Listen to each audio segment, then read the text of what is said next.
Islamic stories کے معزز ساتھیوں کو محمد آصف کی جانب سے السلام علیکم ورحمۃ اللہ۔ ایک بار پھر اسلامک اسٹوریز میں آپ کا خیر مقدم ہے۔ ناظرین اکرام، آج کی اس ویڈیو میں ہم بات کریں گے کہ ابو لہب کی موت کیسے ہوئی اور ابو لہب کون سی وجہ سے مارا گیا۔ ناظرین اکرام، ساتھ ہی ساتھ ہم آپ کو ان غزوات کے بارے میں بتائیں گے، یعنی کہ وہ جنگیں کہ جس میں حضور اکرم صلی اللہ تعالی علیہ وسلم خود شریک رہے ہوں، اور ہم آپ کو بتائیں گے کہ حضرت علی اور حضرت فاطمہ الزہرا رضی اللہ تعالی عنہا کا نکاح کس نے پڑھایا۔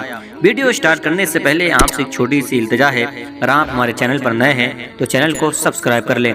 تو چلیے دوستو، ویڈیو کو شروع کرتے ہیں۔ دوستو، ابو لہب جو حضور اکرم صلی اللہ تعالی علیہ وسلم کا بہت بڑا دشمن تھا۔ ناظرین اکرام، ابو لہب جنگ بدر میں شریک تو نہ ہو سکا۔ جب کفار قریش شکست کھا کر مکہ واپس آئے تو لوگوں کی زبانی جنگ بدر کے حالات سن کر ابو لہب کو انتہائی رنج و ملام ہوا۔ اس کے بعد ہی وہ بڑی چیچک کی بیماری میں مبتلا ہو گیا، جس سے اس کا تمام بدن سڑ گیا اور 8 دن مر گیا۔ عرب کے لوگ چیچک سے بہت ڈرتے تھے اور اس بیماری میں مرنے والے کو بہت ہی منحوس سمجھتے تھے، اس لیے اس کے بیٹوں نے بھی 3 دن تک اس کی لاش کو ہاتھ نہ لگایا، مگر اس خیال سے کہ لوگ تانا ماریں گے ایک گڈھا کھود کر لکڑیوں سے ڈھکیلتے ہوئے لے گئے اور اس گڈھے میں لاش کو گرا دیا اور اوپر سے مٹی ڈال دی۔ اور بعض مؤخرین نے تحریر فرمایا کہ دور سے لوگوں نے اس گڑھے میں اس قدر پتھر پھینکا کہ ان پتھروں سے اس کی لاش چھپ گئی۔ ناظرین اکرام، رمضان المبارک 2 ہجری میں حضور اکرم صلی اللہ تعالی علیہ وسلم جنگ بدر کے معرکے سے واپس ہوئے، مدینہ منورہ واپس لوٹے۔ اس کے بعد ہی 15 شوال 2 ہجری میں غزوہ بنو قنیقہ کا واقعہ پیش آیا۔ مدینہ منورہ کے اطراف میں یہودیوں کے 3 بڑے بڑے قبائل آباد تھے، بنو قنیقہ، بنو نذیر اور بنو قریظہ۔ ان تینوں سے مسلمانوں کا معاہدہ تھا، مگر جب بدر کے بعد اس قبیلے نے سب سے پہلے معاہدہ توڑا، وہ قبیلے بنو قنیقہ کے یہودی تھے، جو سب سے زیادہ بہادر اور دولت مند تھے۔ دوستو، ہوا کچھ یوں تھا کہ ایک برقع پوش عرب عورت یہودیوں کی بازار آئی۔ دکاندار نے شرارت کی اور اس عورت کو ننگا کر دیا۔ اس پر تمام یہودی کا کہا لگا کر ہنسنے لگے۔ عورت چلائی تو ایک عرب آیا اور دکاندار کو قتل کر دیا۔ اس پر عرب اور یہودیوں میں لڑائی شروع ہو گئی۔ حضور اکرم صلی اللہ تعالی علیہ وسلم کو خبر ہوئی تو تشریف لائے اور یہودیوں کو ان کی اس غیر شریفانہ حرکت پر ملامت فرمانے لگے۔ اس پر بنو قنیقہ کے خبیث یہودی بگڑ گئے اور بولے کہ جنگ بدر کی فتح سے آپ مغرور نہ ہو جائیں، مکہ والے جنگ کے معاملے میں بے دھڑک تھے، اس لیے آپ نے ان کو مار لیا۔ اگر ہم سے آپ کا سابقہ پڑا تو آپ کو معلوم ہو جائے گا کہ جنگ کس چیز کا نام ہے اور لڑنے والے کیسے ہوتے ہیں۔ ناظرین اکرام، جب یہودیوں نے معاہدہ توڑ دیا تو حضور اکرم صلی اللہ تعالی علیہ وسلم نے نصف شوال 2 ہجری سنیچر کے دن ان یہودیوں پر حملہ کر دیا۔ یہودی جنگی تاب نہ لا سکے اور اپنی قلعوں کا فاٹک بند کر قلعہ بند ہو گئے۔ ناظرین اکرام، 15 دن کے محاصرے کے بعد بالآخر یہودی مغلوب ہو گئے اور ہتھیار ڈالنے پر مجبور ہو گئے۔ حضور اکرم صلی اللہ تعالی علیہ وسلم نے صحابہ کرام کے مشورے سے ان یہودیوں کو شہر بدر کر دیا اور یہ عہد شکن بدذات یہودی ملک شام کے مقام ازریعات میں جا کر آباد ہو گئے۔ ناظرین اکرام، جنگ بدر کے بعد مکہ کے ہر گھر میں سرداران قریش کے قتل ہو جانے کا ماتم برپا تھا اور اپنے مقتولوں کا بدلہ لینے کے لیے مکہ کا بچہ بچہ مضطرب اور بے قرار تھا۔ لہذا غزوہ سویق اور جنگ احد وغیرہ کی لڑائیاں مکہ والوں کے اسی جوش انتقام کا نتیجہ ہیں۔ عتبہ اور ابو جہل کے قتل ہو جانے کے بعد اب قریش کا سردار اعظم ابو سفیان تھا اور اس منصب کا سب سے بڑا کام غزوہ بدر کا انتقام تھا۔ لہٰذا ابو سفیان نے قسم کھا لی کہ جب تک بدر کے مقتولوں کا مسلمانوں سے بدلہ نہ لے لوں گا، نہ غسل جنابت کروں گا اور نہ سر میں تیل ڈالوں گا۔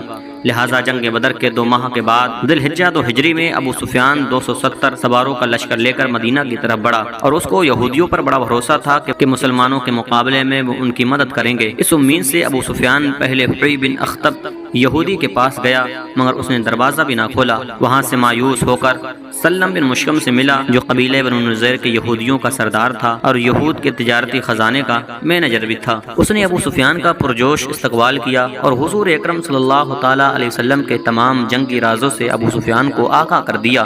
صبح کو ابو سفیان نے مقام عریس پر حملہ کیا۔ یہ بستی مدینہ سے 3 میل کی دوری پر تھی۔ اس حملے میں ابو سفیان نے ایک انصاری صحابی جن کا نام سعد بن عمر تھا رضی اللہ تعالیٰ عنہ، ان کو قتل کر دیا اور کچھ درختوں کو کاٹ ڈالا اور مسلمانوں کے چند گھروں اور باغات کو آگ لگا کر پھونک دیا۔ ان حرکتوں سے ان کے گمان میں اس کی قسم پوری ہو گئی۔ جب حضور اقدس صلی اللہ تعالی علیہ وسلم کو اس کی خبر ہوئی تو آپ نے اس کا تعاقب کیا، لیکن ابو سفیان بدحواس ہو کر اس قدر تیزی سے بھاگا کہ بھاگتے ہوئے اپنا بوجھ ہلکا کرنے کے لیے ستو کی بوریاں جو وہ اپنی فوج کے راشن کے لیے لایا تھا پھینکتا چلا گیا، جو مسلمانوں کے ہاتھ آئے۔ عرب زبان میں ستو کو سویق کہتے ہیں، اس لیے اس غزوہ کا نام غزوہ سویق پڑ گیا۔ ناظرین اکرام، اسی سال 2 ہجری میں صلی اللہ تعالیٰ علیہ وسلم کی سب سے پیاری بیٹی یعنی کہ حضرت فاطمہ الزہرا رضی اللہ تعالیٰ عنہ کا نکاح حضرت علی کرم اللہ تعالیٰ وجہ الکریم کے ساتھ ہوا۔ یہ شادی انتہائی وقار سادگی کے ساتھ ہوئی۔ حضور اکرم صلی اللہ تعالیٰ علیہ وسلم نے حضرت انس کو حکم دیا کہ وہ حضرات ابو بکر صدیق، عمر و عثمان اور عبد الرحمن بن عوف اور دوسرے چند مہاجرین اور انصار رضوان اللہ تعالیٰ علیہم اجمعین کو مدعو کریں۔ لہٰذا جب صحابہ اکرام جمع ہو گئے تو حضور اکرم صلی اللہ تعالیٰ علیہ وسلم نے خطبہ پڑھا اور نکاح پڑھا دیا۔ شہنشاہ کونین نے شہزادی اسلام حضرت فاطمہ الزہرا رضی اللہ تعالیٰ عنہ کو جو جہیز دیا، جو سامان دیا تھا، وہ یہ تھا کہ ایک کملی، ایک بان کی چارپائی، چمڑے کا گدا کہ جس میں روئی کی جگہ پر کھجوروں کی چھال بھری ہوئی تھی، ایک چھاگل، ایک مشق اور 2 چکیاں، 2 مٹی کے گھڑے۔ حضرت حارثہ بن نعمان انصاری رضی اللہ تعالیٰ عنہ نے اپنا ایک مکان حضور اکرم صلی اللہ تعالیٰ علیہ وسلم کو اس لیے نظر کر دیا تھا کہ اس میں حضرت علی اور حضرت فاطمہ الزہرا رضی اللہ تعالیٰ عنہ سکونت فرمائیں۔ جب حضرت فاطمہ الزہرا رضی اللہ تعالیٰ عنہ رخصت ہو کر نئے گھر میں پہنچ گئیں تو عشاء کی نماز کے بعد حضور اقدس صلی اللہ تعالیٰ علیہ وسلم تشریف لائے اور ایک برتن میں پانی طلب فرمایا اور اس میں کلی فرما کر حضرت علی رضی اللہ تعالیٰ عنہ کے سینے اور بازو پر چھڑکا۔ پھر حضرت فاطمہ الزہرا رضی اللہ تعالیٰ عنہ کو بلایا اور ان کے سر اور سینے پر پانی چھڑکا اور پھر یوں دعا فرمائی کہ اللہ میں علی اور فاطمہ کو اور اس کی اولاد کو تیری پناہ میں دیتا ہوں کہ یہ سب شیطان کے شر سے محفوظ رہیں۔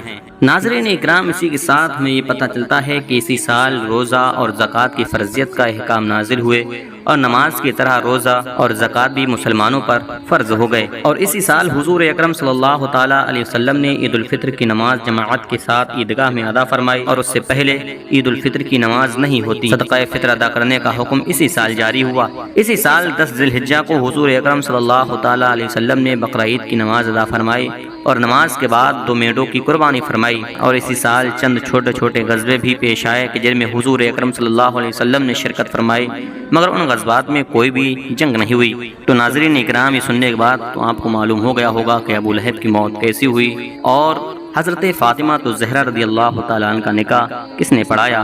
ویڈیو اچھا لگا ہو تو ویڈیو کو لائک شیئر ضرور کریں، اور ابھی تک اگر آپ نے ہمارے چینل کو سبسکرائب نہ کیا ہو تو چینل کو بھی سبسکرائب کر لیں۔ ملتے ہیں ایک نئی ویڈیو کے ساتھ، تب تک کے لیے السلام علیکم، خدا حافظ۔